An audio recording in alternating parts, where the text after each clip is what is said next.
Ross, you started your agency about 11 years ago. And back then, was it just yourself? Did you have co founders?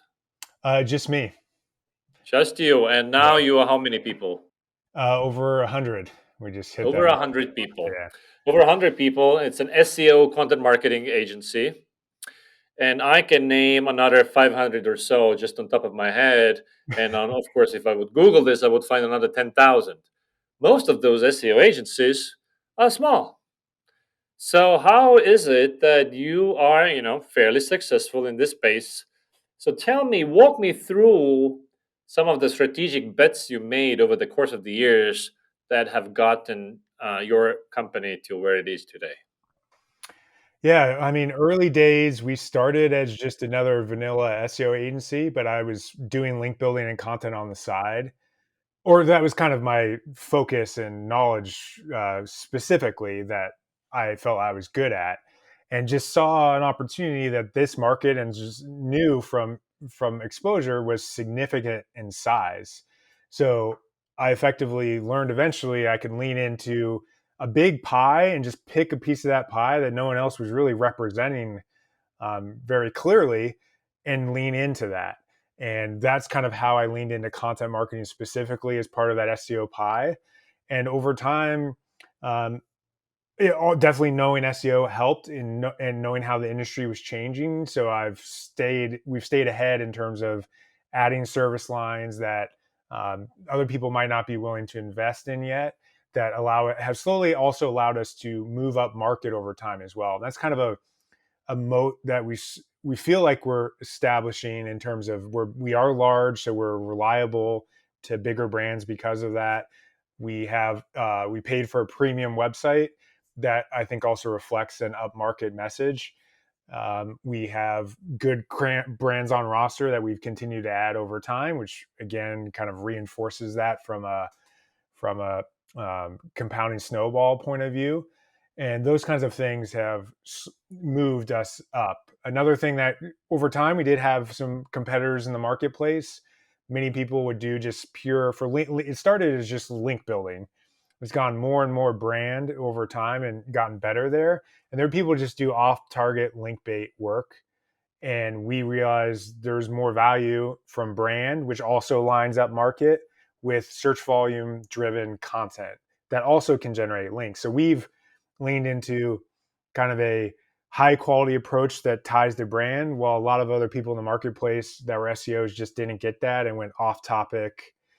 Let's go viral. That just brand you that Pepsi can't do very often, anyways.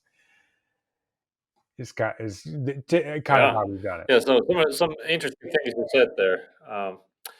S- uh, so let me clarify some of the things. So you said you invested in services that other companies did not invest in. What were those things? Yeah, some things we've done more recently, we've started adding UX design. So we hired multiple UX designers and we're helping as things keep getting harder from a content standpoint, we're helping clients level up their content experience because that wasn't as needed like 3 years ago as everything was not as competitive. But now we have to win on every single variable and the content experience is one of those variables. So we've added that. We're doing interactivity, we have photography, video, uh, we're doing things like you do with video, and I think that has also helped us. Even though we're not getting a ton of views, it's a premium. It's clear we're premium, and a lot of SEO agencies that you go to their website, they're Okay. Yeah. crappy. Yeah, they don't have a way of reflecting a premium service very clearly. My my Yeah. anyways, yeah. So how soon into your journey did you figure out that you want to be premium or you should be premium? I don't. It was kind of iterative, to be honest. We kind of moved mid market, but something about content and SEO, we knew if the SEO pie is only so large, you technically have to be more up market to for that to be a big enough P&L line item for us to potentially be like part of a technical suite, and then someone's hiring us as well. So that was a natural. Just had to kind of lean more up market. And as Google has gone up market, and we just see them winning those sites winning long term, it's just a survival mechanism in some ways as well in going, which maybe is not the most helpful Mm. from a positioning for other people standpoint, but yeah, we're kind of making a bet on who we see are the winning SEO sites long term to also align our service to those websites to also be successful. And it's what I bet a lot of people are doing, like crappy link building and working with any affiliate that will give them money. And that's a big part of it too, is we're picking the right clients and being willing to say no to people as part of our positioning and our service selection too. So tell me more about the client selection process. So how do you choose who is a good fit client? Yeah, few things can stand out. One, we'll look at, did they recently get funding? So are they Series A plus? Maybe they've started to establish some product market fit that people like them. That's a good indicator that they're trending up in the right direction and potentially could win. One, are they actually the best product in the space? So, very often the best product is not actually ranking in search yet. So if they're best or at least like top couple, good chance we can help accelerate them to get there. Are they actually adding value, or do they just rank for things? Like people that are just ranking for things, which tend to be like affiliate sites, aren't doing anything special. And those people probably will lose long term. And even though they can pay us 10K a month, they're going to churn. We're going to have to replace them. They're not going to be a great case study. And all of that kind of compounds to success over time, in my opinion. Hmm. Another interesting thing you said that in order to be premium, that you also had to recruit quote unquote premium people. So like experienced people who know what they're doing. So what were some of the strategies to attract those people to join your, I guess back then much smaller agency? There's definitely an element of faking until we make it, for sure. We continue to improve our hiring quality. A lot of that is as we've slowly laddered up, we're charging more, and in turn, now we can afford to one pay more experienced people that were already in our org, but also hire outside people at higher rates. We also invest in. We have a good looking, in my opinion, unbiased careers page. We did a careers video, so we're investing in recruiting effectively through that, and I think those are good differentiator when hiring is everything in agency. So that's just got to be really dialed in to get people to join for sure. And working with great clients Hmm. helps too. Like it all kind of And other connects. interesting, Yeah. Sorry to yeah, interrupt. absolutely. You mentioned also then that you invested in the content design, UX design of content and video and things like that.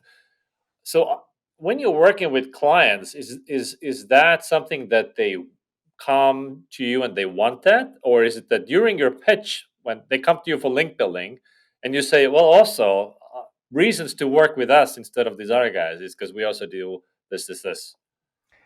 Exactly what you said. They very rarely do people come to us wanting UX design. We tell them they need it to win. And it's Hmm. kind of one of those things where you have a crappy looking website. If I'm pitching content or want to rank, it just won't without that experience. So that's kind of a necessary evil. We don't try to very often like make high margin off of it, but if it gets us a three-year client, it's worthwhile. But when it is a service that, yeah, they're not coming to you for, it's almost like let's charge close to cost to get it done. And hopefully that'll change over time. That's currently how we're thinking about it. And yeah, it does help position us, I Hmm. think, in that How? when, yeah, sorry.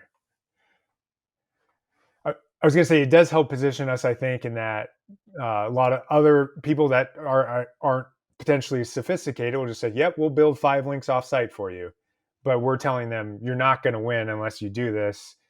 This is why. This is kind of the philosophy we have, and kind of having those stances and being willing to say this is not good enough. We won't work with you unless you do it. Almost always gets them to work with you, in my experience. Yeah. How is on the surface level? So if I'm a prospective customer looking for an SEO content marketing link building agency, and I'll land on your site, are you saying something unique about yourself, about like why to work with you? Yes, I think our site in particular says we're premium because we.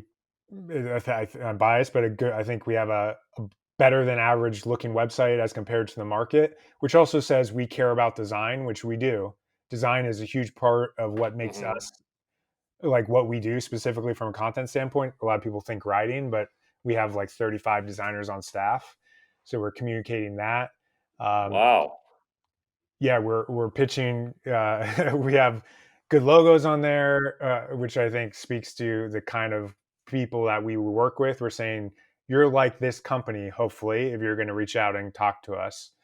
Uh, and yeah, I think our positioning. We also try to not be the same kind of link building as everyone else by helping people rank for things and get them links that way more and more. And not many people are doing that. And we can only accomplish that through really good content and also working with brands that can actually rank for things because they're authoritative from the get go. Although we're helping mid tier move up for sure as part of what we do as well. Hmm. Have you rolled out any, let's say, proprietary frameworks or models or something that you, this is the Siege Media master link building framework, something like this? Have you dabbled in anything like that? We definitely have a clear process. We have a course that we effectively built just to train our own team, and we make a small amount of sales on it. It's not anything remarkable, but that course breaks down exactly our process. There is a framework of adding certain designs, uh, building shareable elements that lower the friction for someone to link to us. We have a very clear template for that outreach email that's proven. So there's many steps that all glue together into a process that works, and we're iterating and adding on that. So some of the things I talked about, like there has to be a UX design at the top. Are there like passive link intent things that they can rank for? Yeah, it does all glue together. I wouldn't say it's like people have seen different elements of this process, but it's really connecting it all together and also doing it over and over again as a team that just compounds in knowledge as compared to like just having 10% of your work be content creation as an SEO agency. Walk me through some of the marketing stuff that you have done. So going from 0 to 100 plus people is no small feat. And the monthly payroll, I can only imagine what that is. And so in order to hit it every month and and be comfortable, you need leads, right? Of course, retention is a huge part of it. um, so walk me through how your marketing has evolved. What was it like back in the day, and what are you investing in right now? Amazingly, it's not wildly different. It has been similar to you. We've done a lot of personal branding exercise with myself that will amplify a lot of siege content over time. We eventually added a videographer who's been a big part of it, to create high quality content and edit it and position us in that premium way. We also use that as a service offering too. It's not a huge part of our profit, to be transparent about that, but it's mostly about the B2B element of thought leadership and building trust that you can do via camera. I think people need to trust you when they're spending that much money with you, and that can be identified just through that conversation. So we're doing more and more of that. It has gotten more iterative recently. I think you're doing a great job, and actually have inspired some of our kind of recent thought process pivots. It's like even having content on the blog. This is not even that doesn't doesn't get reach anymore as compared to just going all in on like content that lives on social or LinkedIn. It's just gonna get more reach than Hmm. even a blog post. And we can't compete with Ahrefs or Moz to rank for things. So we've been going more social text and video that lives there natively and being okay with that and seeing amazing reach from doing that in recent months. Yeah, it's interesting. When I looked at, so I don't write that much anymore these days. So I think in 2020, I wrote 2 articles, Yeah. because I have high standards, but I don't have the time to write articles according to my standards. Anyways, so I wrote this article that I thought was pretty good. and then I counted basically the page views it got over 6 months or something. And basically, I get as many page views in 2 days in on LinkedIn to my stuff. It's like, Yeah, what am I doing? Is this really worth it? yeah, exactly. And of course, the lifetime of a LinkedIn post is just a few days. It's not. So but of course, then recycling. I've also put it on YouTube and Twitter, and send it to my email list, and whatever. And Right. there's probably better, smarter ways to repurpose And the content. effort So, is so much lower, it feels like, and definitely, that's kind of a next iteration. I wanna add more quality and, like, pull in our designers, and why not do that on those things as well, but, yeah, the mhm, unfortunately, all those networks are cutting off content distribution, so you just gotta iterate with what's working, and it's native content, and it's probably gonna keep going that direction. I don't see any reason why that's ever gonna change, um, at least on those mhm. networks. When you're making your future bets for content distribution, so okay, right now you're on your Twitter and LinkedIn. Are you gonna tap into TikTok and beyond? I mean, email, I think, is continually one to think about. We've been trying to improve our list there, and that is one reason to send people to your site for sure, to get them on your list. And sometimes it just has to be done through blog content. I don't really have the mind space to really do that well, to be honest. But we are distributing our YouTube videos or things through that through our list, and it's still important. But in terms of bets, yeah, I think just continuing to kind of shifting more to that personal mindset. I have realized also as an agency, and one reason I believe we have a really high quality YouTube channel, in my opinion, but we don't have a ton of subscribers. I think people want to follow people. They don't want to follow brands. Like if that was called Ross Hudgens or Mm, something. But there's a balance. People want to hire agencies, yeah, not a person. So we have to walk that. But trying to like have those things work together in a smart way. yeah, it's interesting. I looked at like who are the top TikTok people that were like brands, channels, creators that people follow, and it's mostly personalities. It's personalities that they. It's not like the Funny Cats channel, or it's yeah. It's I think People. even in B2B, it's like I don't care what Privy is saying, but I want to see what Dave Gerhardt is saying. Yeah, And the there's something G2 to it. team. Yeah, the G2 team has done a great job with that. I feel like I haven't seen them as much recently doing it, but it was just I felt like for a while you just felt like every single person on G2 was just all over LinkedIn. And Jonathan Dane's Yeah, team on Client Boost is doing the yeah, same they're all project. commenting on each other's stuff, amplifying their yeah. Good group effort, Yes, for sure. smart. So it's interesting. You said that you cannot outrank Moz and Ahrefs, and being an SEO link building agency that must hurt a little bit. So is that is that something that you've like accepted as that's how it is, or is it like give us 3 years and then? Uh, w- uh, we consider some alternatives. Something that Neil Patel did was buy Uber Suggest. I think a huge part of Mhm, that was investing in it. And I wouldn't say we're completely ignoring trying to rank, but that is one element that we're at that threshold moment where we might be able to afford just buying a free tool and redirect it into Siege. And I think that could help take our, I think, quality content and give it enough authority to rank against those heavy hitters. And that would be a big bet I have been thinking about. But otherwise, search in general is not always an amazing channel for services. Besides, as a top funnel standpoint, it's a comparison channel. You don't love showing up on content. You don't want to not do it, but you're getting compared against 10 other people on content marketing services. You'd rather them just see you mhm. on video or me on video and our team on video and just say, I trust that person. I'm willing to pay what I believe that person's going to charge me fairly and give me a good service. I'm not even going to compare anyone else. Much rather go those channels. And unfortunately, Right. search is So not the right one. Yeah. so it's like what Brian Byron Sharp is talking about the mental availability. You want to be thought of in buying situations by category buyer. So it's like, I need a content marketing, link building, SEO agency. Oh, Ross Hudgens, that's the guy we need. Yeah, you want to be that reference point. And I think that's a great way of thinking about positioning for anybody. And you're a much better expert at this than I am. But I think when people think of SEO focused content marketing agencies, there's very few people they think of. Um, and I think we've done, and that's because we've done a pretty solid job of that.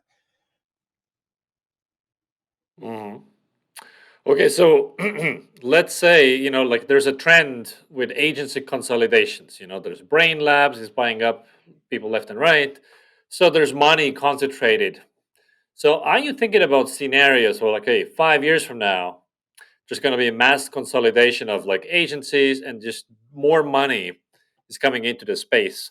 So somebody can pull a master class, like you've seen, like how much they invested in SEO, and now is like ridiculous amount of traffic they rank for food recipes and whatnot. So somebody can come in and just completely overrun you with more money. So you need certain moats. Are you planning ahead? Are you thinking about this?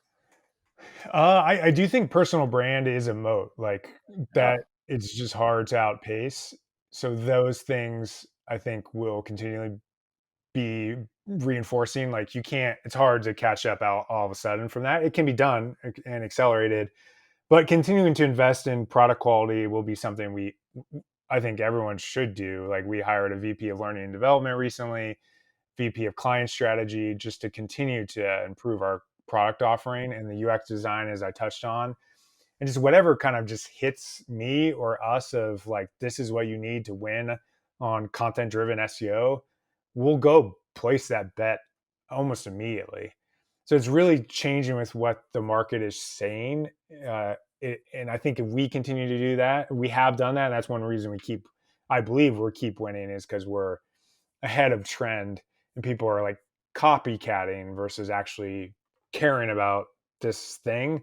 And I do care about that, and we do care about that. And I think as long as we keep doing that, we'll hopefully, knock on wood, stay ahead of the curve here.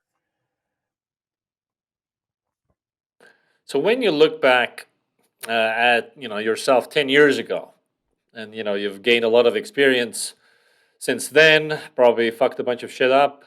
So what's some pieces of advice you would give yourself? Like, hey, don't spend too much time doing this. Put more resources over here. Good question. Some different things probably didn't.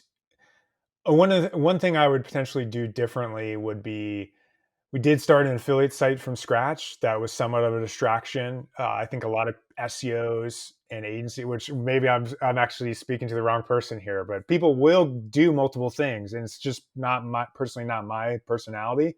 And that site just didn't do. It did solidly. It probably broke even after total investment, but it just was somewhat just of a distraction that I wouldn't go back and do again. I think there's a lot of agencies that try to build software and do a really terrible job, burn through a ton of money. Mhm. So focusing, I think, in so many ways does have value. And if you can do multiple things amazingly well, which you seem to be doing, all the power to you. But would love to hear your thoughts on what you advise people. Do you advise people to do multiple Yeah, things, or out of curiosity? yeah. Well, on my perspective, I think distraction is massively destructive. So the only way you can pull it off if you invest in a separate team.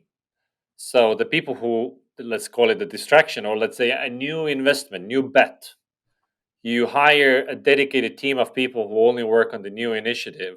So the old business, so the SEO business in your case, would not be affected by the least. And so, and I think there's also a person of authority needs to lead the new initiative. So in my case, like started with an agency, then built the e-learning business, and now doing SaaS. And I've led each of these new initiatives because authority, and I've hired a new team each case. But the old organization was not ready for it until there was a, let's say, a mature leadership in place who could run the business while I jumped ship. So with the agency, when I studied e-learning, there was like maybe a 1 year transition period where I was kind of like both boats. Wasn't optimal, but it was necessary for the transition until I got out of the agency. My co-founder uh, became the head of agency, and then I mean it's grown a lot since I have basically left. And now with the e-learning, it's the same thing. I have a very strong management team in place on the SaaS side. On the Winter side, it's all new, totally new people. I'm still on both boats, but CXL is a very strong management team, and on a day-to-day implementation, I'm not needed. Like I'm not doing anything in terms of like I'm only like in the strategic capacity involved. So That makes that would sense, be and my advice. that's great advice, and that is exactly pinpoints why I probably wasn't successful. We had a great person run it, but it was still someone relatively junior in their career. So that's like Mm, that threshold that I imagine even a newer agency that kind of tries to do that. Depends on how successful they are. I imagine a good senior leader is not cheap to do. Hopefully, that business wasn't quite in a place where it was just like printing money or anything. So I don't think necessarily yeah, I was ready to like go hire a six-figure person to run it. But that's a good lesson and makes sense that it's really just about appointing a senior person. That's how I affected. We had a good person if they're listening to this, but still junior in their career. yeah, yeah. Sure, absolutely. Uh, Tell me about some of the bets you're making for the future. So you covered some things, but are there like three priorities? So as you're approaching 2030, like, or I don't know how long you plan ahead, but what are some of the longer? What are you like doubling down on in terms of your investment and strategy? Yeah, I mean, we are iterative. I think like where we want to be in terms of maybe having a presence in England or Australia at some point, even this year. Those are things I'm thinking about. I do tend to move pretty fast. Ironically, being a little bit shorter term thinking as an SEO person, but some things I'm currently thinking and just really on the fence about are whether or not we should go fully remote or not as we go up market in terms of servicing Uh, better clients and having more senior people. They value remote. We want to pay better. That's a massive real estate cost. Should we just, we're like on the cusp of a lease expiring in Austin actually, and trying to ask myself, and I think I'm mhm. leaning towards going fully remote, uh, just given all the other places we could spend that money. Yeah, yeah. I guess that's a decision for a lot of companies. Switching to we are not fully remote. We are like more, let's call it distributed. We have a couple of offices and then some remote people. Which is kind of different. Has its upsides and downsides. But I have learned about the fully remote that managing people fully remote is not the same as the same things that we've been doing only in Slack.